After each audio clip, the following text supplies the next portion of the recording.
فاتحہ۔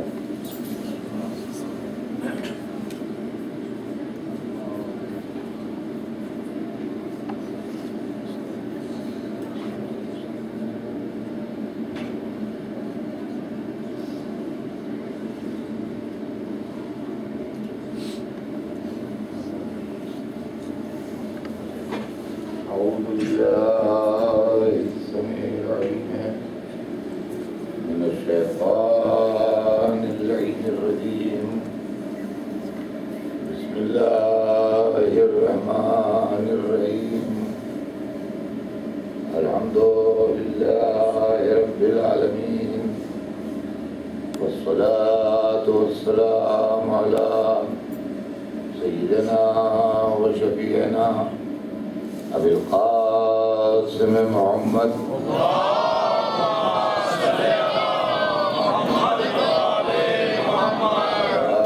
آلہ الطیبین الطاہرین المعصومین، ولعنۃ اللہ علی اعدائہم اجمعین من یومنا ھذا الی یوم الدین.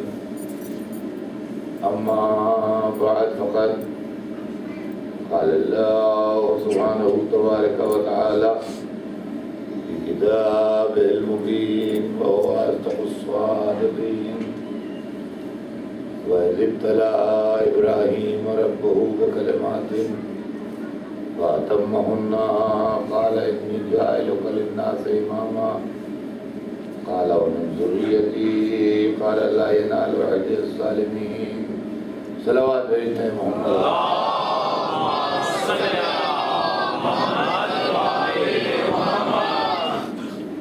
غلام عالم قرآن مجید میں ایک بڑے عظیم واقعے کی طرف اشارہ فرما رہا ہے. ارشاد ہو رہا ہے کہ وَإِذِ ابْتَلَىٰ إِبْرَاهِيمَ رَبُّهُ بِكَلِمَاتٍ. میرے حبیب یاد کیجئے اس وقت کو جب اللہ نے جناب ابراہیم کو چند کلمات کے ذریعے مبتلا امتحان کیا. فَأَتَمَّهُنَّ، اور جناب ابراہیم نے اس کو پورا کر دکھایا، یعنی وہ کامیاب ہو گئے. قَالَ إِنِّي جَاعِلُكَ لِلنَّاسِ إِمَامًا، تو اللہ نے ارشاد فرمایا کہ ہم نے تم کو انسانوں کا امام بنا دیا. جب یہ عہدہ انہیں مل گیا تو وہ اللہ سے پوچھتے ہیں قَالَ وَمِن ذُرِّيَّتِي، پالنے والے اور میری ذریت یعنی میری نسل میں آنے والے بعد کے لوگ. تو قَالَ لَا يَنَالُ عَهْدِ الظَّالِمِينَ، تو اللہ نے نہ ہاں میں جواب دیا نہ نہیں میں جواب دیا. فرمایا کہ ہمارا عہدہ کبھی ظالموں کو نہیں ملے. ایک اصول بتا دیا، ایک قاعدہ بتا دیا کہ یہ عہدہ جو ہے یہ ظالموں کو نہیں ملے. تو جو ابراہیم کی اولاد میں ظالم ہوگا اس کو نہیں ملے گا، جو ظالم نہیں ہوگا اس کے لیے پاسبلٹی ہے کہ اس کو مل سکتا ہے. عزیزان گرامی، یہ چند مجلسیں جیسا کہ ابھی آپ نے اعلان سنا 4 دن مجھے آپ کی خدمت میں عرض کرنا ہے.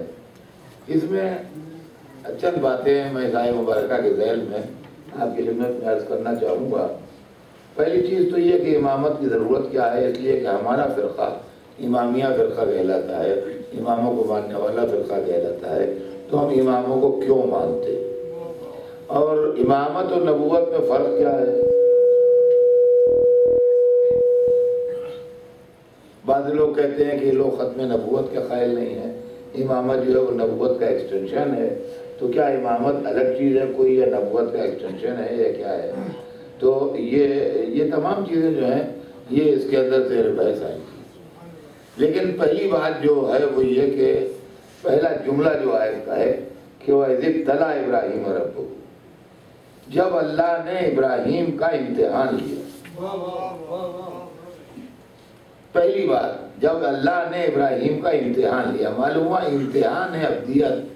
کوئی ایسی چیز ہے کہ جو بڑے بڑے لوگوں کا امتحان لیا جاتا ہے، جیسے ابراہیم جیسے لوگوں کا بھی امتحان. اتنے بڑے بڑے لوگوں کا امتحان ہوتا ہے جیسے جناب ابراہیم خلیل اللہ. اب اس میں ایک چیز لفظ امتحان جو ہے اس کو سمجھنے کی چیز ہے. ایک بات تو یہ کہ کبھی کبھی ذہنوں میں یہ بات آتی ہے، کوئی شخص اگر کسی مصیبت میں، کسی تکلیف میں، کسی الجھن میں مبتلا ہوتا ہے تو لوگ سمجھتے ہیں کہ اللہ کو جس سے ناراض ہے جو اس کو سزا دے رہا ہے۔ اللہ ہم سے ناراض ہو سکتا ہے، بے شک اس کو حق ہے ہماری خطاؤں پر ناراض ہو، اور سزا دینے کا بھی اس کو حق ہے، اس سے بھی انکار نہیں کیا جا سکتا، سزا بھی دے۔ لیکن نہ دنیا جزا کے لیے بنی ہے نہ سزا کے لیے۔ اب ایسا ہی کوئی پیمانہ چھلک جائے ظلم کا اور دنیا ہی سے عذاب شروع ہو جائے تو بات الگ ہے، ورنہ جنرلی آخرت عذاب کے لیے بھی ہے اور آخرت ثواب کے لیے بھی ہے۔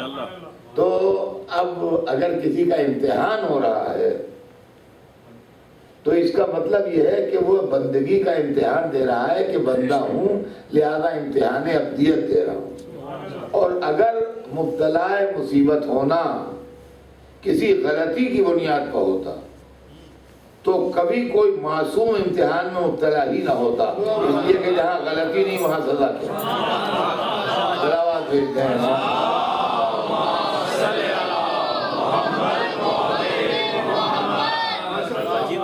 جہاں غلطی نہیں وہاں سزا کیا تھا۔ تو اب امتحان کا مسئلہ بھی غور طلب ہے عزیزان گرامی۔ میں چاہتا ہوں کہ بچے نوجوان جو ہیں وہ اس فلسفے کو اچھے طریقے سے سمجھ لیں کہ یہ ہے کیا۔ سال بھر ڈیلی لائف میں جو قانون نافذ رہتے ہیں اور جو چیزیں قابل تعریف ہیں وہ امتحان میں جا کے بدل جاتی ہیں۔ امتحان کے اصول الگ ہیں، سال بھر کی زندگی کے اصول الگ ہیں۔ جو امتحان میں جائز ہے وہ روزمرہ کی زندگی میں صحیح نہیں ہے، جو روزمرہ کی زندگی میں صحیح ہے وہ امتحان میں صحیح نہیں ہے۔ اب میں آپ کو مثالیں دے کے سمجھاتا ہوں، بات سمجھ میں آئے گی کہ دو لڑکے کہیں سے پڑھنے کے لیے آئے اور یہاں انہوں نے ایک گھر لے کے اس میں رہنا شروع کیا، اور جب دیکھا دونوں پڑھ رہے ہیں، جب دیکھا کتاب کھلی اور دونوں جوائنٹ اسٹڈی کر رہے ہیں۔ بہت قابل تعریف بات ہے، بہت عمدہ لڑکے ہیں، بہت پڑھنے والے لڑکے ہیں، جن کو نہ کھیلتے دیکھتے ہیں نہ باتیں کرتے دیکھتے ہیں نہ کسی دوسری ایکٹیویٹی میں دیکھتے ہیں، ہر وقت بس پڑھائی میں لگے ہیں۔ یہی لڑکے اگر امتحان میں اسی طرح بیچ میں کتاب کھلی ہو دونوں سر جوڑے بیٹھے ہیں تو امتحان جو ہے وہ تو ختم ہو جائے گا۔ پڑھے لکھے ماں باپ کے بچے ہیں تو اسکول سے پڑھ کے آتے ہیں تو گھر میں ماں باپ بھی ان کو کوچ کرتے ہیں، پڑھاتے ہیں، بتاتے ہیں، بہت عمدہ بات ہے۔ پڑھے لکھے گھرانے کے بچے ہیں، دادا نانا دادی نانی ان کو بتاتی ہیں، لے کے بیٹھتے ہیں،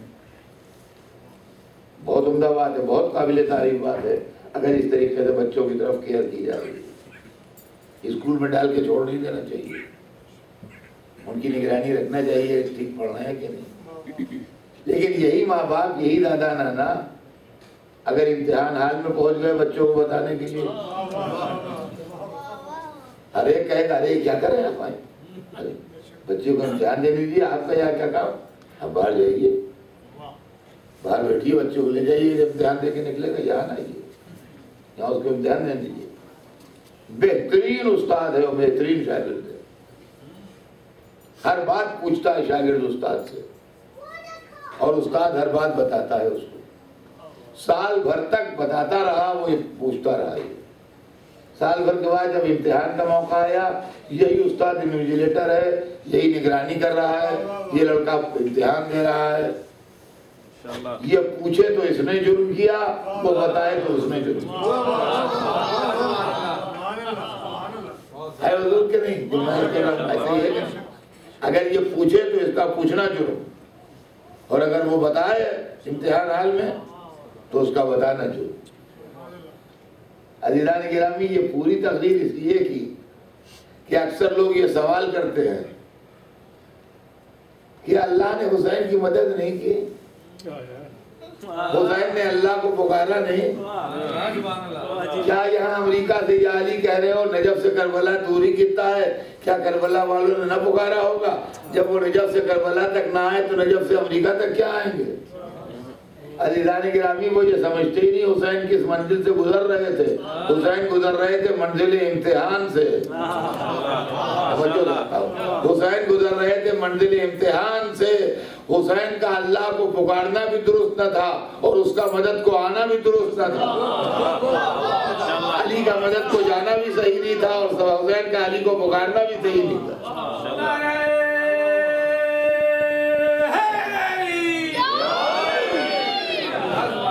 یہ امتحان کی منزل تھی اور امتحان کی منزل میں مدد دے کے امتحان نہیں ہوتا.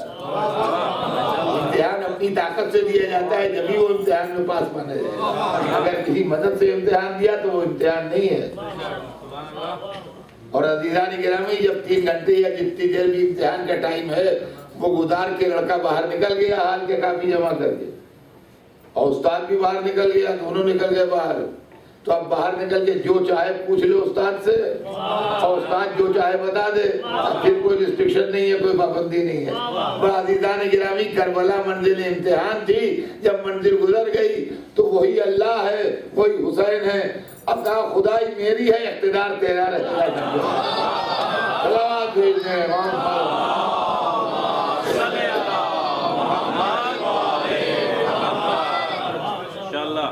تو وَإِذِ ابْتَلَىٰ إِبْرَاهِيمَ رَبُّهُ, جب اللہ نے ابراہیم کو امتحان میں مبتلا کیا. امامت کو سمجھنے کے لیے ابراہیم کے امتحانوں کو سمجھنا ضروری ہے. ان کے امتحانوں میں بھی ایک عجیب و غریب سلسلہ ہے. ابراہیم نے اپنی زندگی میں 3 امتحان دیے. پہلا امتحان مال سے ہوا, دوسرا امتحان جان سے ہوا, تیسرا امتحان اولاد سے ہوا. اور دیکھیے اس میں ترتیب قائم ہے. آدمی کو دنیا بھر کی تمام چیزوں میں مال بہت پیارا ہوتا ہے, لیکن اگر جان پہ بن جائے تو آدمی مال لٹاتا ہے, خرچ کرتا ہے, مال خرچ کرتا ہے. تو جان مال سے زیادہ پیاری ہے. جان سے زیادہ کوئی شے پیاری نہیں ہے, مگر دنیا میں ایک شے جان سے زیادہ پیاری ہے, وہ ہے اولاد. باپ اور بیٹے ساتھ جا رہے ہیں اور کوئی ظالم وہاں رائفل لیے بیٹھا ہے, ان کا ایک کو جانے دیں گے, ایک کو گولی مار دیں گے, تو کوئی باپ نہیں کہے گا کہ لڑکے کو گولی مار دو مجھے جانے دیں. ہر ایک اپنا سینہ کھول کھڑا ہو جائے گا, بھئی مجھے گولی مار دو, لڑکے سے نہ بولنا. تو معلوم ہے کہ دستور یہی ہے کہ اپنی جان آدمی قربان کر دیتا ہے اولاد کے اوپر. تو ابراہیم کے ہوئے 3 امتحان, پہلا مال سے, دوسرا جان سے, تیسرا اولاد سے. پہلا امتحان ہوا جب ابراہیم اپنی جوانی میں, ایک بہت بڑا شیپ کیٹل تھا ان کے پاس, بھیڑ بکری بھیڑیوں کو دلہ تھا, وہ لیے کھڑے تھے اور جنگل میں یہاں سے وہاں تک ان کی بکریاں چل رہی ہیں اور جنگل کی ہلکی ہلکی ہوا کے سنکنے کی آواز. تو ابراہیم اپنے ڈنگیوں کی حفاظت کر رہے ہیں, نگرانی کر رہے ہیں, اور زبان پر ذکر خدا ہے. دل جو ہے وہ اللہ کی طرف ہے, زبان پر اللہ کا نام ہے, آنکھوں سے اپنے گلے کی نگرانی کر رہے ہیں اور جنگل میں سناٹا ہے. وہی جنگل کے درختوں کے پتوں کی ہلکی سی آواز, یا ہوا کی آواز. کہ ایک دفعہ ابراہیم کو محسوس ہوا کہ کوئی اور بھی ہے یہاں میرے علاوہ. مڑ کے دیکھا تو دیکھا ایک بہت ہی خوبصورت بڑا ہینڈسم آدمی ہے. ایسا کہ دیکھا کرو اتنا خوبصورت انسان جو نظر سے نہ گزرا ہو, بہت ہی ہینڈسم, بڑا خوبصورت, بڑا حسین آدمی کھڑا ہے.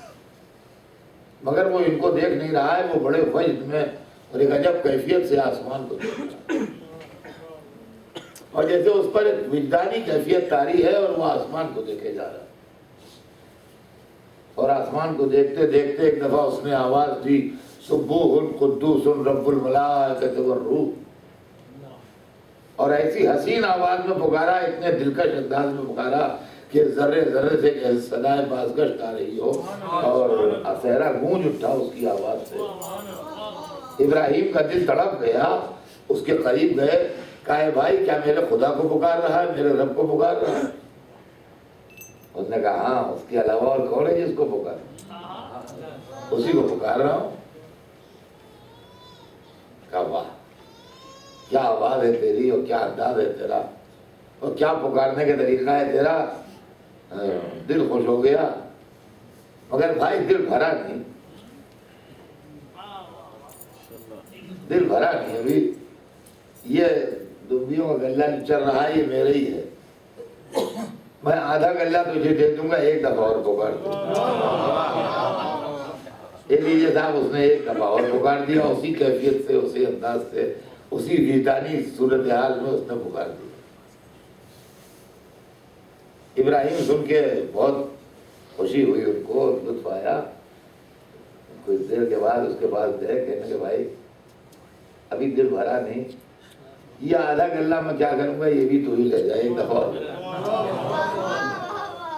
اس نے صاحب ایک دفعہ اور پکار دیا اسی کیفیت میں۔ اب یہ کچھ دیر کھڑے اس کیفیت میں کھوئے رہے، اور اس کے بعد کہنے لگے بھائی میں ایک بات سوچتا ہوں کہ اس کی نگرانی کے لیے، اس کی دیکھ بھال کے لیے تجھے ایک آدمی بھی تو چاہیے ہوگا۔ کہا وہ تو ہوگا، کہا تو وہیں کیوں نہ ہوں، خدمت کے لیے تیری زندگی بھر خدمت کروں گا، ایک دفعہ اور پکار دوں۔ حضران گرامی، اس سے اس بات کا اندازہ ہوا کہ یہ مزاج ابراہیمی ہے کہ جس سے محبت ہو اس کا نام بار بار سننے کو دل چاہتا ہے۔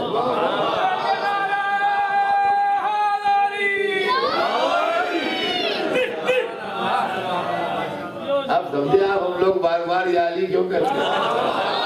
یہ دستور ابراہیمی ہے جس کی بنیاد پر کہتے ہیں صلوات بھیجتے ہیں۔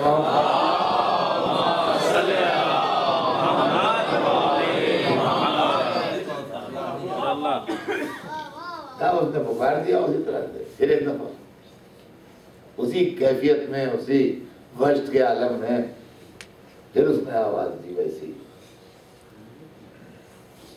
اور اب ابراہیم اس کے پہلو میں جائے کھڑے ہو گئے اور کہا بھائی ہم ان لوگوں میں نہیں ہیں جو خلاف معاہدہ کریں، ہم جو بات کہتے ہیں اس کو پورا کرتے ہیں، کہا ہے کہ زندگی بھر تیری خدمت کریں گے تو کریں گے۔ اس نے سر سے پیر تک دیکھا، کہا میں سمجھتا ہوں آپ مجھے پہچانے نہیں، میں آپ کی دھمکیاں لے کے کیا کروں گا، اور بھرا میری مجال کیا کہ آپ سے خدمت لوں، کون ہو تو؟ کہا آپ مجھے پہچان نہیں پائے؟ کہا نہیں میں نہیں پہچانا۔ کہا میں جبرائیل ہوں، میں جبرائیل ہوں، اللہ نے مجھے آپ کا امتحان لینے کے لیے بھیجا تھا کہ آپ کو مال زیادہ پیارا ہے کہ اللہ زیادہ پیارا ہے۔ مبارک کو آپ امتحان میں پاس ہو گئے، آپ نے ثابت کر دیا کہ آپ کو اللہ پیارا ہے، مال پیارا نہیں۔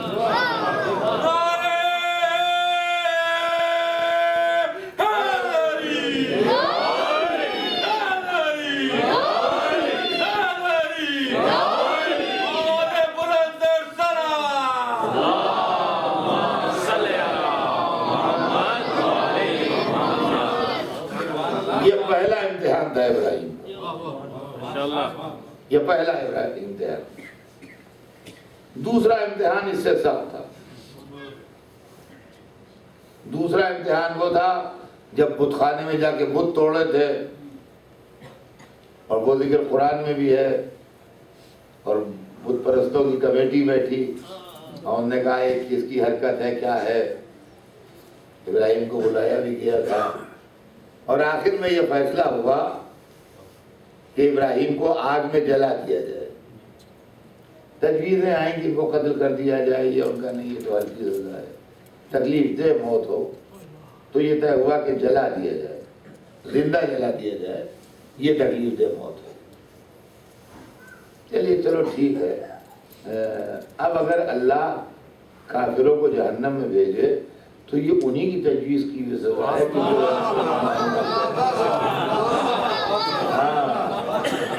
یہ اللہ نے نہیں تجویز کی ہے، یہ آپ ہی نے سجیشن دیا ہے کہ جلا دیجیے، یہ کیا میں اللہ کو نہیں مانتا،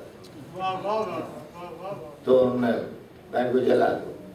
ابھی جہنم بن کے تیار ہوا، کیا ہوا وہ سب آپ کو معلوم ہے، لکڑیاں جمع کی گئی، آگ لگائی گئی، تو سب کچھ ہوا، اور اس کے بعد جب ان کو ہاتھ پاؤں باندھ کے پھینکا جا رہا تھا آگ میں، تو اس وقت جبرائیل ان سے ملے، یہی جبرائیل، اور آن کے پوچھتے ہیں کہ نبی خدا کوئی حاجت؟ یہ امتحان ایسے نہیں ہو جاتا کوئی خلیل اللہ، اگر ایسے ہی بن جائے تو ہم آپ سب خلیل اللہ ہو چکے ہوتے ہیں، ایسے نہیں بنتا ہے، امتحان ہے مشکل، سامنے ہے موت، ٹائم ہے کم، اور سوال ایسا آیا ہے کہ جس کا نہ یس سوال صحیح جواب ہے نہ نو صحیح جواب ہے۔ اگر سوال کے جواب میں یس کہا جائے جب بھی فیل ہو گئے، اور نو کہا جائے جب بھی فیل ہو گئے۔ سوال اتنا مشکل کہ نہ یس صحیح جواب نہ نو صحیح جواب۔ جبرائیل پوچھتے ہیں نبی خدا کوئی حاجت؟ اگر کہتے ہیں یس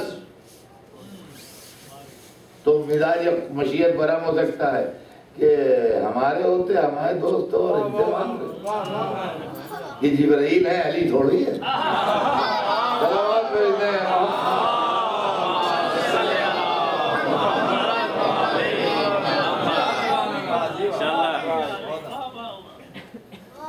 تو اگر یس کہہ دیں تو گئے، اور کہتے ہیں نو کوئی حاجت نہیں، تب بھی بگڑ جائے مشیت۔ اچھا آپ ہمارے جیسے ہو گئے، یہ تو ہماری شان ہے کہ کوئی حاجت نہیں، آپ بندے ہو کے انسان ہو کے کہتے ہیں آپ کوئی حاجت نہیں، ضرورتوں کا مجموعہ ہے آپ کہتے ہیں کوئی حاجت نہیں۔ تو اگر یس کہہ دیں تب بھی غلط، اور نو کہیں جب بھی غلط، وقت ہے کم، سامنے بھیانک موت ہے جل کے مرنے والی، لیکن وہ ابراہیم خلیل اللہ تھے۔ انہی کے جیسے لوگ ایسے امتحانوں میں پاس ہوتے ہیں۔ ایسا جواب دیا کہ دونوں پہلو بچا لیے، کہا تم سے نہیں، اپنا یس ہے نہ نو ہے اس میں، کہا تم سے نہیں، تم سے نہیں۔ اب یہ تو نہیں کہہ سکتے کہ کوئی حاجت نہیں ہے، تم سے نہیں ہے، نہ غیر سے مانگا نہ اپنے کو غنی کہا، بس جیسے ہی زبان سے نکلا تم سے نہیں، ویسے ہی جس نے آگ کو حرارت بخشی تھی، گرمی بخشی تھی، اس نے آگ کو آرڈر بھیجا، قرآن میں ہے وہ آرڈر، یا النار کونی بردن و سلام علی ابراہیم، اے آگ ٹھنڈی ہو جا مگر سلامتی ابراہیم کا خیال رہے۔ قبل اس کے کہ ابراہیم کا جسم آگ تک پہنچے، آگ کے خلق کرنے والے نے آگ کو آرڈر دیا کہ ٹھنڈی ہو جائے، مگر سلامتی ابراہیم کا خیال رہے۔ اور یہ وہ سلامن علی ابراہیم کا ٹکڑا تو آپ سمجھ میں آ جائے، قرآن تو 1400 برس پرانا ہے، پہلے لوگوں کی سمجھ میں نہیں آتا تھا یہ، بس سوائے اس کے کہ ابراہیم کی سلامتی رہے، یعنی جلنے نہ پائیں، لوگ یہی مطلب نکالتے تھے۔ جب کہہ دیا کہ آگ ٹھنڈی ہو جائے تو جلیں گے کہاں؟ وسلامن علی ابراہیم کا مطلب کیا ہوا؟ یہ تو دنیا کو جب معلوم ہوا، جب لوگوں نے یہ سمجھ لیا، یہ علم بڑھ گیا آگے کہ لوگ یہ جاننے لگے کہ ٹیمپریچر مائنس میں بھی جاتا ہے۔ پہلے آدمی کو یہ نہیں معلوم تھا کہ ٹیمپریچر مائنس میں جاتا ہے، یہ بہت بعد میں معلوم ہوا ہے آدمی کو کہ ٹیمپریچر مائنس میں جاتا ہے۔ 1400 برس پہلے مائنس ٹیمپریچر کوئی تصور نہیں تھا دماغ انسانی، لیکن اللہ کے یہاں سب کچھ ہے۔ یہ النار کونی بردن و سلامن علی ابراہیم، اس لیے کہ جب اللہ حکم دے رہا ہے کہ ٹھنڈی ہو جا تو کتنی ٹھنڈی ہو جائے بھائی، -50 میں آ جائے تو اگر -50 میں آ جائے گی تو جل کے نہ مریں گے، جم کے مریں گے۔ -50 میں کسی کو ڈال دیجئے تو کیا کہہ رہے ہیں؟ -100 میں ڈال دیجئے کیا ہوگا اس کا انجام؟ بھائی جل کے نہیں مرا، جم کے مر گیا، سارے خون سب کچھ دم سب برف ہو جائے گا، پتھر ہو جائے گا۔ نعرہ سلام،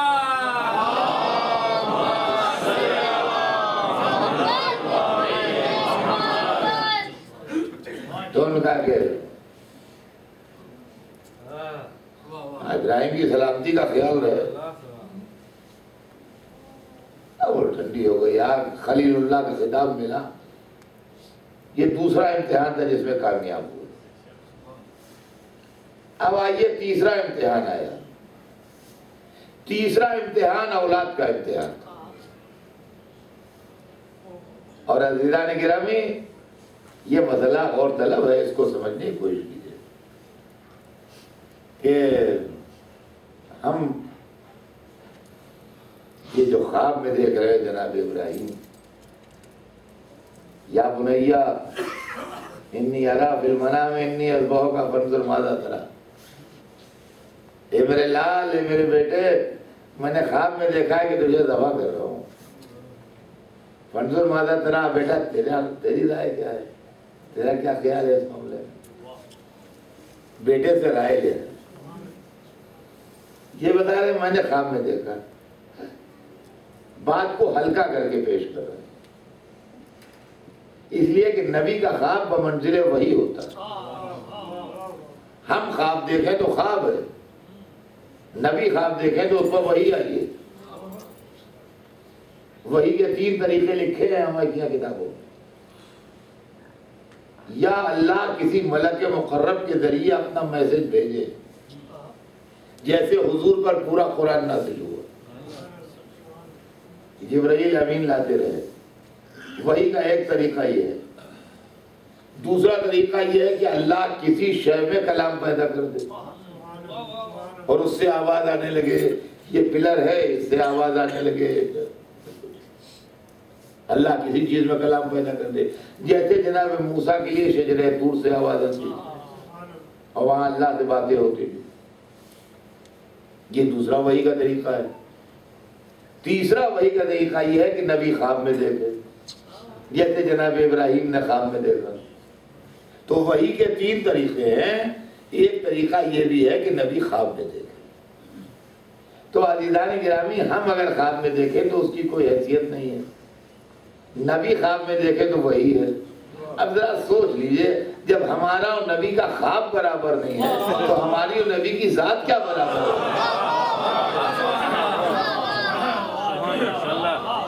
اب میں خواب میں دیکھ لوں کہ میں اپنے لڑکے کو دبا کر رہا ہوں، میں دبا کر دوں تو دمبا تو آئے گا نہیں، پولیس آئے گی. اس امید میں کہ چلو چھری تو پھیرنا ہے، دمبا تو آ ہی جائے گا. تو دمبا امبا تو آئے گا نہیں، پولیس آئے گی اور پکڑ کے لے جائے گی. ایک آدمی گلا کاٹنے کے جرم میں. تو جب ہمارا اور نبی کا خواب برابر نہیں ہوتا تو شرم کی بات ہے. جو لوگ کہتے ہیں ہم محمد ایک جیسے. تو عزیزان گرامی پہلی بات تو یہ کہ انہوں نے جب بیٹے سے کہا تو بیٹا بھی ان کا کوئی معمولی آدمی نہیں، وہ بھی نبی تھے. جناب اسماعیل بھی نبی تھے. انہوں نے باپ کے خواب کی امپارٹنس بتائی ہے. باپ نے جس طرح تذکرہ کیا تھا اس میں انہوں نے اس کی امپارٹنس ظاہر نہیں کی تھی، اس کو ہلکا کر کے بتایا کہ بیٹا میں نے خواب میں دیکھا ہے، میں تمہیں دعا کر رہا ہوں. لیکن بیٹے نے جب جواب دیا تو بیٹے نے باپ کے خواب کی امپارٹنس بیٹے نے بتائی. عرض کرتے ہیں یا وطفل ما تؤمر، بابا آپ بجا لائیے جو آپ کو حکم دیا گیا ہے. حکم دیا گیا ہے تو مطلب پروردگار. خواب کی امپارٹنس واحد ہے کہ یہ خواب نہیں ہے، یہ حکم دیا گیا ہے. یا وطفل ما تؤمر، بابا جو حکم دیا گیا ہے اس کو بجا لائیے. ستجدنی انشاءاللہ من الصابرین، انشاءاللہ آپ مجھے صبر کرنے والوں میں پائیں. یہ جواب اسماعیل قرآن میں ریکارڈ، جس کا چاہے قرآن میں جواب اسماعیل دیکھ لے. یا وطفل ما تؤمر ستجدنی انشاءاللہ من الصابرین، بابا جو حکم ہوا ہے اس کو بجا لائیے، انشاءاللہ مجھے صبر کرنے والوں میں پائیے. دیکھیے جب امتحان ہوتا ہے تو کسی کو 100 میں 100 ملے، کسی کو 80 ملے، کسی کو 60 ملے، کسی کو 50 ملے، کسی کو 40 ملے. 5 سب لڑکے ہیں. ڈویژن اور رینک میں فرق ہے. تو موت کے سامنے رضا خدا کے لیے صبر کرے تب بھی پاس ہے، اور شکر کرے تب بھی پاس. لیکن نمبر گھٹتے بڑھتے اس لیے ہیں کہ ایگزامنر کہتا ہے کہ جواب کے سلیقے میں فرق ہے، اس لیے میں نے نمبر کسی کو کم دیا ہے کسی کو زیادہ. صبر جو ہے ہمیشہ مصیبت پہ ہوتا ہے، شکر جو ہے وہ ہمیشہ نعمت پہ ہوتا ہے. جب کسی کو نعمت ملتی ہے تو کہتے ہیں صبر کی شکر کیجئے، اور جب کسی پر مصیبت آتی ہے تو کہتے ہیں صبر کیجئے. معلومہ موت قبول تو ہے راہ خدا میں، مگر سختی سمجھ کے. اور یہ اہل بیت کیا موت قبول ہے نعمت سمجھ کے. ستجدنی انشاءاللہ، انشاءاللہ مجھے صبر کرنے والوں میں پائیے گا. اور اس کے بعد پھر یہ بھی واضح ہے کہ باپ نے صاف صاف بیٹے سے کہہ دیا کہ میں یہ دیکھ رہا ہوں خواب میں کہ تمہیں ذبح کر رہا ہوں. تو جب مینا میں گئے ہیں تو ابراہیم کو بھی معلوم تھا کہ کیوں گئے ہیں، اور اسماعیل کو بھی معلوم تھا کہ کیوں جا رہے ہیں. نہ ابراہیم دھوکے میں تھے نہ اسماعیل دھوکے میں تھے. ابراہیم کو معلوم تھا کہ ذبح کرنے جا رہا ہوں، اسماعیل کو معلوم تھا ذبح ہونے جا رہا ہوں. لیکن باوجود اس کے کہ دونوں کو معلوم تھا، دونوں گئے اور وہاں گردن پر چھری چلائی، اور جب پلٹے تو دونوں ٹائٹل لیے ہوئے پلٹے. ایک ذبیح اللہ کا خطاب لیے ہوئے پلٹا، ایک امام بن کے پلٹا. تو اس کا مطلب یہ ہے عزیزان گرامی کہ شہادت جو ہوتی ہے اور قربانی جو ہوتی ہے اور سیکریفائس جو ہوتی ہے وہ کبھی دھوکے میں نہیں ہوتی. یہ نظریہ بڑا بچکانہ اور دشمنی والا نظریہ ہے کہ حسین کو جب معلوم تھا کربلا میں شہید ہو جائیں گے تو گئے، اور جب معلوم تھا کہ بچے مارے جائیں گے تو لے کے ہو گئے. اس لیے کہ جو دھوکے میں ہو وہ ہلاکت ہے، جو جان بوجھ کے ہو وہ شہادت ہے.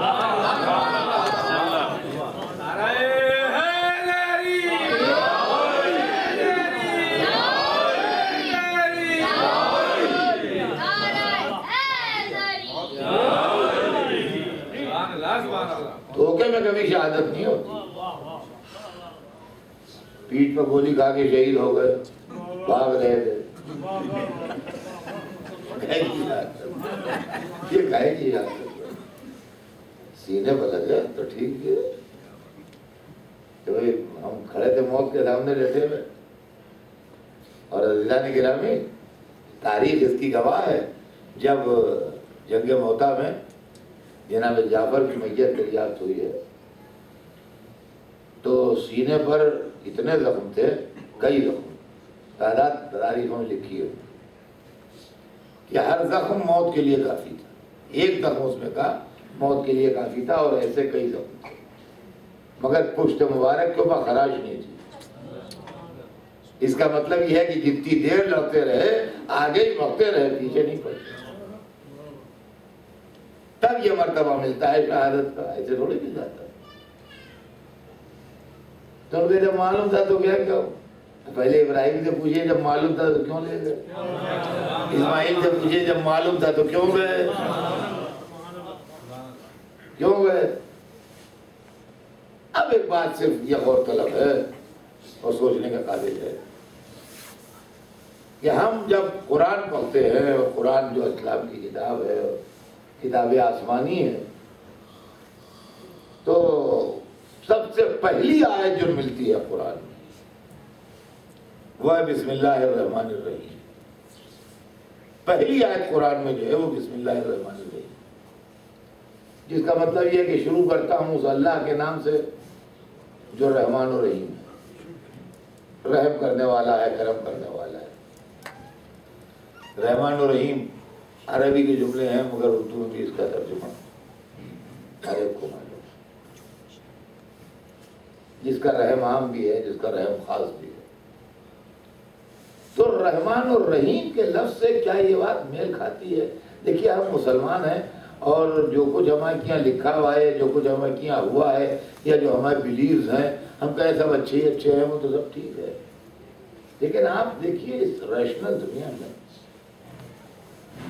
رحمان اور رحیم کے تصور کے بعد کیا آپ یہ ایکسپیکٹ کرتے ہیں کہ مزاج رحمانیت اور رحیمیت سے یہ بات میل کھاتی ہے کہ بوڑھے باپ کو مجبور کیا جائے کہ اپنے جوان بیٹے کو اپنے ساتھ سے ذبح کرتے؟ اب بتائیے، دیکھو مذہبی عقیدہ اور ہمارے کیا قرآن میں لکھا ہوا ہے اور اللہ نے فرمایا ہے وہ سب صحیح ہے۔ میں آپ سے ایک سوال کرتا ہوں کہ آپ کو اگر کوئی آدمی مطلب دکھائی دے ایسا جس کے لیے آپ کو یہ سننے میں آئے کہ اس نے باپ کے ہاتھوں اپنے بیٹے کو ذبح کروایا، کوئی ڈکٹیٹر، کوئی بادشاہ، کوئی ظالم، اس نے آرڈر کر کے باپ کے ہاتھوں بیٹے کو ذبح کروایا، تو کیا آپ کا دل اس کی طرف کھینچے گا؟ کیا آپ اس سے دیکھ کے خوش ہوں گے اس کو؟ کیا آپ کو وہ آدمی اچھا لگے گا؟ مطلب یہ ہے کہ اگر پروٹیکشن میں نہ ہو تو اس کو مار دیں گے لوگ، اگر ایسے مل جائے تو اس کی جان چلی جائے، اتنا لوگوں میں اشتعال پیدا ہوگا۔ یہ کیسا اللہ ہے کہ جو باپ کو حکم دے رہا ہے، بوڑھے باپ کو، کہ اپنے سامنے اپنے بیٹے کو ذبح کرو؟ یہ تو رحمانیت اور رحیمیت کا مزاج نہیں ہے۔ ان کہہ نہیں تم سمجھے نہیں، یہ امتحان ہے، یہاں باپ بیٹے کا سوال نہیں ہے، یہاں محبت تول رہی ہے کہ ہم زیادہ پیارے ہیں کہ بیٹا زیادہ پیارا ہے۔ سمجھیے گا، یہاں محبت تولی جا رہی ہے، اس ترازو میں محبت تول رہی ہے، ہم زیادہ پیارے ہیں کہ بیٹا زیادہ پیارا ہے۔ پہلی مرتبہ دولت کے ترازو میں تلی، ہم زیادہ پیارے ہیں کہ مال زیادہ پیارا ہے۔ دوسری مرتبہ جان کے ترازو میں تلی، ہم زیادہ پیارے ہیں کہ اپنی جان زیادہ پیاری ہے۔ اب تیسری مرتبہ محبت تل رہی ہے اولاد کی ترازو میں، ہم زیادہ پیارے ہیں کہ اولاد زیادہ پیاری ہے۔ کہے کو معبود یہ امتحان ہو رہے ہیں، کہا اس کو ملنے والی ہے امامت، اور امامت کے راستے میں یہ سب منزلیں آتی ہیں، کبھی دولت قربان کرنا پڑتی ہے، کبھی جان قربان کرنا پڑتی ہے، کبھی اولاد قربان کرنا پڑتی ہے، تو امامت ایسے کو دی جائے جو پیچھے نہ ہٹے۔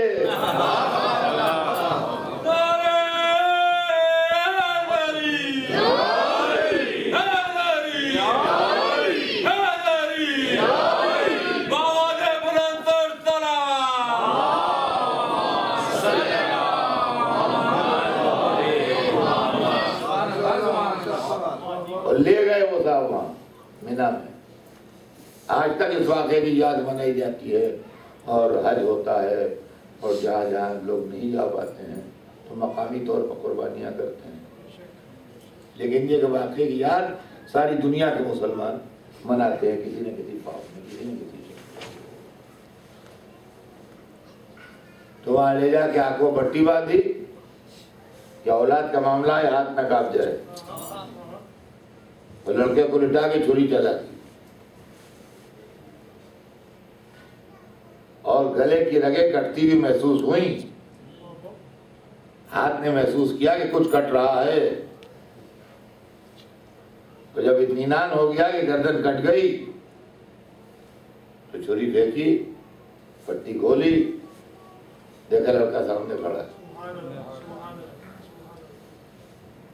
دوسرا باپ ہوتا لپٹ جاتا، دوڑ کے گلے لگا لیتا، مگر وہ عام باپ نہیں تھے، ابراہیم خلیل اللہ تھے، انہوں نے دوڑ کے گلے نہیں لگایا، انہوں نے رونا شروع کیا، کہا معبود کوئی غلطی ہو گئی جو قربانی رد ہو گئی، کچھ اخلاص میں کمی رہ گئی، کچھ نیت میں خرابی آ گئی تو تو نے قبول نہیں فرمائی میری قربانی، لیکن جب نیچرلی نظر نیچے گئی تو وہاں دمبا دبا کیا پڑا، تو وہاں سے آواز آئی نہیں ابراہیم نہیں، ایسا نہ سوچو، لقد صدقت رویا، تم نے اپنے خواب کو سیٹ کر دکھایا، تمہاری طرف سے کوئی کمی نہیں ہوئی، ہماری پالیسی بدل گئی۔ تمہاری طرف سے کوئی کمی نہیں ہے، ہم نے اپنی پالیسی بدل دی ہے، فَفَدَيْنَاهُ بِذِبْحٍ عَظِيمٍ، اب اس نسل میں ذبح عظیم ہوگا اس لیے اس کو ملتوی کر دیا۔ سمجھا؟ اس لیے دیکھیے بات سمجھ میں آتی، بات یہ تھی کہ یہ معلوم کرنا تھا کہ ابراہیم اللہ کو زیادہ چاہتے ہیں کہ اولاد کو۔ جب آنکھوں پٹی باندھ کی چھری چلا دی تو اب تو معلوم ہی ہو گیا، اب ان کی جان لینا تھوڑی مقصود تھی، دیکھیے جان لینا تھوڑی مقصود تھی، معلوم ہی ہو گیا کہ ہم کو زیادہ چاہتے ہیں۔ تو پاس تو اسی وقت ہو گئے وہ جب انہوں نے آنکھوں پٹی باندھ کے چھری چلائی، اب لڑکے کی جان تھوڑی مقصود تھی اللہ کو، لڑکا واپس کر دیا، قربانی ہوئی۔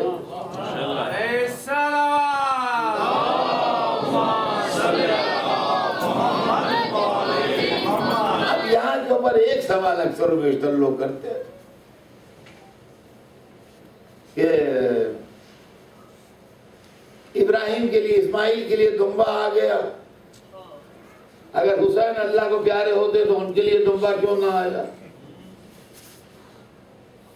یہ سوال نہیں ہے، یہ دشمنی حسین ہے جو زبان کھلواتی ہے، یہ دشمنی حسین ہے جو زبان کھلواتی ہے۔ ابراہیم کا امتحان ہو رہا تھا، اسی امتحان کیوں ہوتا ہے؟ دیکھیے امتحان کا فلسفہ سمجھیے آپ، امتحان کیوں ہوتا ہے؟ امتحان میں ایکچوئل چیزیں نہیں ہوتی ہیں، جو زندگی میں اصلی معاملہ ہے وہ امتحان میں نہیں ہوتا ہے۔ امتحان میں کوئسچن بنایا جاتا ہے، ایگزامنر کوئسچن سیٹ کرتا ہے۔ ایک لڑکا کامرس پڑھ رہا ہے، اس کو ایک بیلنس شیٹ دی جاتی ہے بنانے کے لیے کسی فرم کی، ایگزامنر نے کوئسچن سیٹ کیا ہے کہ ایسی کمپنی ہے، اتنے پارٹنر ہے، اتنا لون ہے، اتنا یہ، اتنا شیئر ہے، اتنا یہ، اتنا وہ ہے، اتنا وہ ہے، تو بنا کے دو۔ نہ ایکچوئل کوئی کمپنی ہے، نہ اصلی کوئی شیئر ہولڈر ہے، نہ اصلی کوئی گورنمنٹ کا ایک پیسہ لون ہے، نہ نقصان ہے، نہ نفع ہے، کچھ نہیں ہے۔ ایگزامنر نے کوئسچن سیٹ کیا ہے، ریئل لائف میں اس کا کوئی وجود نہیں ہے۔ یہ ایگزامنر نے اس لیے کوئسچن سیٹ کیا ہے کہ لڑکا جو سبجیکٹ پڑھ رہا ہے ایگزامنر کو یہ پتہ لگے کہ سمجھ کے پڑھا ہے کہ نہیں۔ سال بھر پڑھنے کے بعد اس معاملے کو تم سمجھے کہ نہیں سمجھے۔ اگر تم نے صحیح بیلنس شیٹ بنا دی تو اس کا مطلب تم سمجھے، جبھی تم نے صحیح بنائی، اور اگر نہیں بنا پائے تم صحیح تو اس کا مطلب تم نہیں سمجھے۔ تو اگر سمجھ گئے تو آگے بڑھو، ترقی کرو زندگی میں، اگر نہیں سمجھے تو پھر اسٹڈی کرو۔ اسی میں پاس و فیل ہے، پاس و فیل کا مطلب کیا ہے؟ یہی مطلب ہے کہ پھر اسٹڈی کرو، اب کی نہیں سمجھے تو اب کی سمجھو، یہ معاملہ ہے۔ تو امتحان جو ہے وہ ایکچوئل نہیں ہوتا ہے، وہ ایک بنایا ہوا سیٹ کیا ہوا کوئسچن ہوتا ہے، ریئل لائف سے اس کا کوئی تعلق نہیں ہے۔ تو ابراہیم کے زمانے میں امتحان تھا، اب یہ امتحان اس لیے لیا جاتا ہے کہ امتحان پاس کرنے کے بعد جب لڑکا ریئل لائف میں داخل ہوگا اور کہیں سچ مچ جاب شروع کرے گا اس امتحان پاس کرنے کی بنیاد پر کہ بھئی یہ ڈگری اس کے پاس ہے، یہ سی پی اے ہے، سی پی ایم ہے، اب اس کو نوکری ملی۔ اب جہاں نوکری ملی وہ ایکچوئل فرم ہے، وہ جہاں کام کر رہا ہے وہ اصلی ہے معاملہ، اور وہاں لون بھی اصلی ہے، وہاں اگر گورنمنٹ سے کچھ لیا ہے تو وہ بھی اصلی ہے، کسی کچھ دیا ہے تو وہ بھی اصلی ہے، نفع ہے تو وہ بھی اصلی ہے، نقصان ہے تو وہ بھی اصلی ہے، سب کچھ اصلی ہے۔ تو جب وہاں پر جا کے تم کام کرو تو اگر یہاں پر سمجھ گئے ہو تو وہاں صحیح کام کرو گے، اور اگر نہیں سمجھے ہو تو وہاں بھی غلطی کرو گے، وہاں غلطی کرو گے تو ایکچوئل میں غلطی ہوگی، ایکچوئل میں غلطی ہوگی تو سینکڑوں مصیبتیں آئیں گی۔ اب سمجھے آپ، امامت دی جا رہی ہے، یہ دیکھا جا رہا ہے کہ اولاد کے معاملے میں قدم ڈگمگاتے تو نہیں ہے۔ تو ابراہیم کے زمانے میں امتحان تھا، حسین کے وقت میں ایکچوئل تھا۔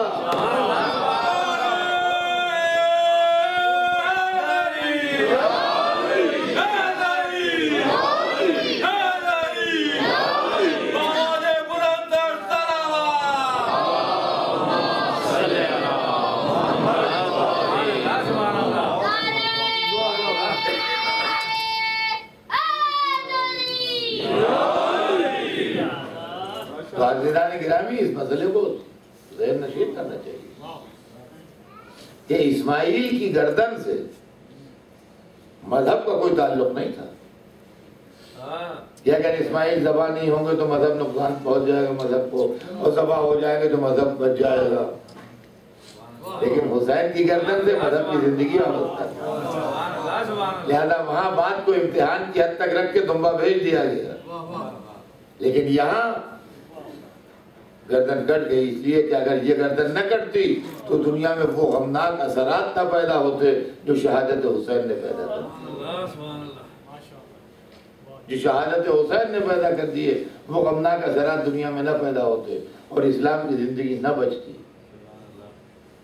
اب مذہب کا معاملہ جو ہے وہ یہ ہے عزیزان گرامی کہ یہ سوچنا کہ ان کے لیے ایسا ہوا تو ان کے لیے ایسا کیوں نہیں ہوا، یہ ناسمجھی کی بات ہے. یہ ناسمجھی کی بات ہے، یا ناسمجھی ہے یا شرارت. دو باتوں میں سے ایک بات ہے، یا ناسمجھی یا شرارت. اس لیے کہ میں آپ کو دو مثالیں دوں، دونوں بڑے بڑے نبی ہیں. جناب ابراہیم بھی بہت بڑے نبی اور جناب موسیٰ بھی بہت بڑے نبی.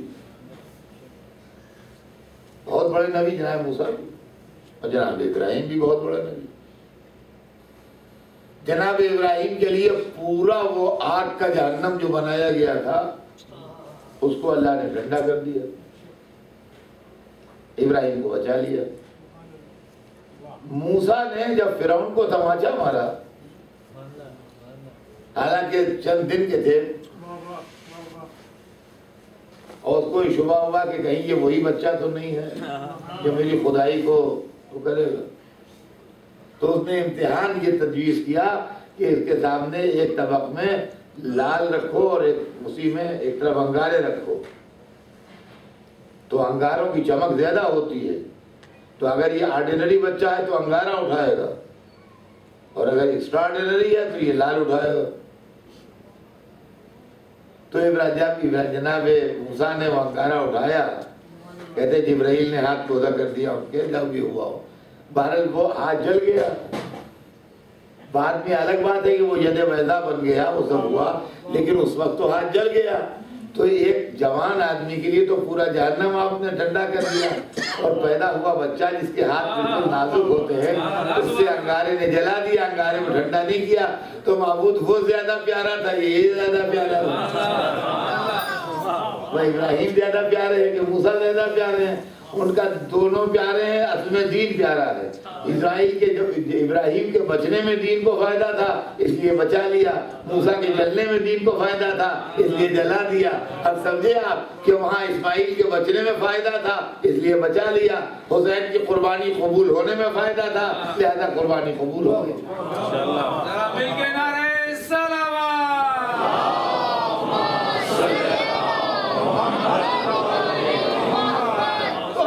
گرامی مسئلہ یہ ہے کہ اس سلسلے میں بات کل آگے بڑھے گی انشاءاللہ، اور میں آپ کو بتاؤں گا کہ ہمارے پاس جو امامت ہے وہ کیوں ضروری ہے اور امامت کا سلسلہ کیا ہے. آج تو صرف اتنا عرض کیا کہ ابراہیم نے امتحان دیا اور امتحان میں کامیاب ہوئے، اور جب امتحان میں کامیاب ہوئے تو وہ امام بنے. اور امتحان بھی معمولی امتحان نہیں تھا، چھری و گردن کا امتحان تھا اور اولاد کی جان کا امتحان تھا. جب اولاد کی جان اور چھری اور گردن کے امتحان میں کامیاب ہوئے تب ارشاد پروردگار ہوا کہ انی جاعلک للناس اماما، ہم نے تم کو انسانوں کا امام بنا دیا. اور عزیزان گرامی یہی وہ منزل ہے جہاں ہم یہ دیکھتے ہیں کہ لوگ امام کی منزل بلند ہے. وہ جو حسین سے قریب آ گئے اور جو امام کے دامن سے وابستہ ہو گئے وہ اپنی اولادوں کو حسین پر قربان کر گئے. امتحان کی منزل تو ہم نے یہ دیکھی کہ جب غر آ رہے ہیں تو اپنے بیٹے کو لیے ہوئے آ رہے ہیں. صبح عاشور یزید کی شکست کا اعلان تو اسی وقت ہو گیا جب غر حسین کے پاس آئے. شکست یزید کے اعلان کے لیے وقت کی ضرورت نہیں تھی، اس لیے کہ دنیا میں ہمیشہ انسان غریبی سے دولت کی طرف گیا ہے، تکلیف سے آرام کی طرف گیا ہے، موت سے بھاگ کے زندگی کی پناہ میں جانا چاہتا ہے. کربلا میں الٹا ہو رہا ہے. بہتے دریا سے پیاس کی طرف آ رہا ہے، بظاہر زندگی سے موت کی طرف آ رہا ہے، بظاہر قتل سے انعام سے قتل کی طرف آ رہا ہے۔ اور یہ نہ کہیے گا کہ اخلاقی دباؤ تھا جو آ گیا، پانی پلایا تھا راستے میں، احسان کیا، لہذا اخلاقی دباؤ میں آ گیا۔ اخلاقی دباؤ میں اگر آتا تو بیٹوں کو گھر بھیجتا پھر آتا۔ اس لیے کہ آدمی اگر کسی مصیبت میں پڑ کے اپنی جان دینے پر تیار ہو جائے تو اپنے بیٹے کو نہیں لے جاتا وہاں، کہتا ہے تم وہاں نہ جانا، وہاں تم نظر نہ آنا، ہمیں مجبوری ہے، جانا پڑے گا۔ لہذا اخلاقی دباؤ میں نہیں آیا، حق کو حق و باطل کو باطل سمجھ گیا۔ یہ سمجھ گیا ہے کہ آج جو زندہ رہ گیا وہ مر گیا، اور آج جو شہید ہو گیا وہ ہمیشہ زندہ رہ گیا۔ عزیزان گرامی، تاریخ گواہ ہے کہ عجب شان سے آیا، ہاتھوں کو جوڑے، سر کو جھکائے، پہلے سے کوئی ڈیل نہیں کی کہ میں آؤں مجھے معافی ملے گی، نہیں، بس عقیدت کے ساتھ آ گیا۔ اور آج کے ہاتھ جوڑے، حلی توبہ ہے ابن رسول اللہ، اے فرزند رسول، کیا میرے لیے بھی توبہ کی کوئی گنجائش ہے؟ اس لیے کہ آپ یقین مانیے کہ اگر حسین توبہ قبول نہ کرتے اور پلٹ کے یزید کے لشکر میں جاتا تو کیا اس کی کوئی جگہ ہوتی وہاں؟ کیا اس کے لیے کوئی مقام ہوتا وہاں؟ تیروں سے چھلنی کر دیا جاتا، کوئی جگہ نہ ہوتی وہاں۔ لیکن حسین نے توبہ کو قبول کیا، اور بڑے عجیب انداز میں توبہ قبول ہوئی، قدموں پر رکھا ہوا سر سینے تک آ گیا، یہی دلیل تھی کہ توبہ قبول ہو گئی۔ اور اس کے بعد جب توبہ قبول ہوئی تو اب اپنے بیٹے کو سامنے لایا، کہا مولا اس کو اجازت دی، اور کہا کہ یہ ہو تیرے لیے، تیرے اپنے سامنے کسی نے کہا کہ حضور اپنے سامنے اپنے بیٹے کو بھیجنا۔ ہر باپ کی یہ تمنا ہوتی ہے کہ بیٹے کا داغ نہ دے دے، یہ تو ہر ایک جانتا ہے کہ ایک دن مرنا ہر ایک کو، ایسا دنیا میں کوئی بھولا نہیں ہے جو یہ سمجھتا ہو کہ اس کی زندگی بھر اولاد ہمیشہ ہمیشہ زندہ رہے گی، لیکن ہر باپ یہ چاہتا ہے کہ اس کے سامنے یہ نہ ہو، اس کے بعد ہو تو اس کی نگاہوں کے سامنے نہ ہو۔ اور وہ باپ ہے جو چاہتا ہے اپنی نگاہوں کے سامنے اپنے بیٹے کی میت دے۔ کہا کہ ہاں میں چاہتا ہوں کہ میرے سامنے میرا بیٹا جائے، اور اس کے بعد جب جملہ کہا میں بھی تو سیدہ کے لال کو گھیر کے لایا ہوں، میں بھی تو گھیر کے لایا ہوں، میں نے بھی تو قافلے کو یہاں تک پہنچایا، لہذا مجھے بھی تو معلوم ہو کہ داغ فرزند کیا ہوتا ہے، اولاد کا داغ کیا ہے، ذرا مجھے بھی تو پتہ لگے۔ اور اس کے بعد تاریخ بتاتی ہے کہ کسی طرح سے ہاتھ جوڑ کے امام سے اجازت لی، اور جب اجازت مل گئی تو بیٹا مقتل کو سدھارا، اور بہادر باپ کا بہادر بیٹا میدان میں خوب لڑا، بڑی شان سے لڑا میدان میں، لڑتے لڑتے جب زخموں سے چور ہو کے گھوڑے سے گرا تو احتراماً حسین کو نہیں پکارا، اپنے باپ کو آواز دی، اور باپ بیٹے کے لاشوں پہنچا بھی، مگر جب پہنچا تو دیکھا حسین پہلے سے موجود، ہاں عاشور کا سویرا تھا، حسین پہلے سے موجود تھے۔ جا کے منظر یہ دیکھا کہ گور کے بیٹے کا اثر حسین کے رانوں پر ہے، رومال مبارک ہاتھ میں ہے، چہرے سے خاک و خون پاک کرتے جا رہے ہیں۔ وہ ایک مرتبہ امام کو دیکھ کے سارا غم بھول گیا، ارے مولا آپ آ گئے، یا عبداللہ آپ نے رحمت فرمائی، آپ کہاں آ گئے؟ فرمایا ہاں تو میرا مہمان ہے، میں نہ آتا تو کون آتا، یہ تو میرا فرض تھا کہ میں آؤں۔ اور حضور نے یہ دیکھا جس کی زندگی میدان جنگ میں گزری کہ حسین کو دیکھتے دیکھتے اس کے بیٹے کی آنکھیں بند ہو گئی، تجربہ کار سپاہی سمجھ گیا کہ اب بیٹا زندہ نہیں ہے، آستینیں الٹنے لگا۔ حسین نے انداز دیکھا، اور کیا ارادہ ہے؟ کہا مولا کچھ نہیں، یہ میت ذرا وہاں تک پہنچا دو۔ تو حسین نے کہا سبحان اللہ، کہیں باپ بیٹے کا لاشا اٹھاتے ہیں، تیرے بیٹے کا لاشا اٹھانے تو ہم آئے ہیں، ہم کس واسطے آئے ہیں؟ اسی لیے آئے ہیں کہ تیرے بیٹے کی میت اٹھائیں۔ حسین نے حر کو بیٹے کا لاشا اٹھانے نہیں دیا، بلکہ حر کے بیٹے کا لاشا خود اٹھایا۔ میں کہوں گا حر شرط وفا یہ ہے کہ عصر عاشور کو آنا. ایک جوان کا لاشا پڑا ہے, خیمے سے رونے کی آواز آ رہی ہے, بوڑھا باپ کمر تھامے بیٹھا ہے, جوان کا لاشا خیمے میں جانا ہے. جس پھوپھی نے پالا ہے وہ نکل آئی ہے, باپ نے کلیجے سے کلیجہ ملایا, بیٹے کا لاشا لے کے چلے. زینب کبریٰ نکل آئی, وہ علی اکبرہ, وہ سمرت فؤادا, ارے میرے دل کی ٹھنڈک علی اکبر. ہاں چلے.